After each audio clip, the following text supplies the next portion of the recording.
มื้อนี้ก็เป็นมื้อที่มาเกลือปลาอีกเช่นหนึ่งอ่างตัวนี้เป็นอ่างเลี้ยงหอยเชอรี่แล้วก็มีหอยนาหอยปักกวางนั่นแหละที่ก็จะเอิ้นอยู่ในอ่างนี้สิมีปลาเข็งแหน่มีปลาข้อกั้งนำแล้วก็มีปลากัดปลามัดก็มีเอามาปล่อยอยู่นำกัน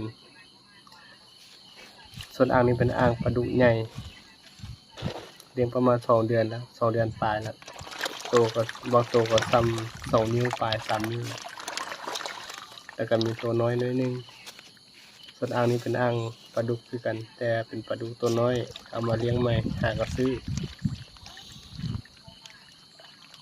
อมาประมาณ2 ทิศนี่แหละกินดีใหญ่ดีมีฮอดหอยทาก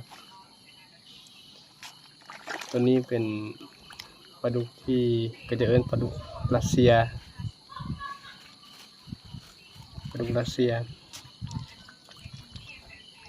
กินดีอยู่อาหารกินเปลืองเติบเยอะซื้อมาถุงหนึงประมาณ 18,000 ถุงละโลบ่ได้ไว้ขนาดเลี้ยงไว้เบิ่งปลาดุกพวกนี้เป็นความสุขทางใจเวลาเมื่อยๆก็มาเกลือปลาแล้วก็มาเบิ่งเฮ็ดให้มีความสุขก็จะเอิ้นว่าหยังก็เอิ้นว่าบำบัดความเครียดถ้ามาเบิ่งสิ่งที่เราเลี้ยงเฮ็ดให้เรามีความสุข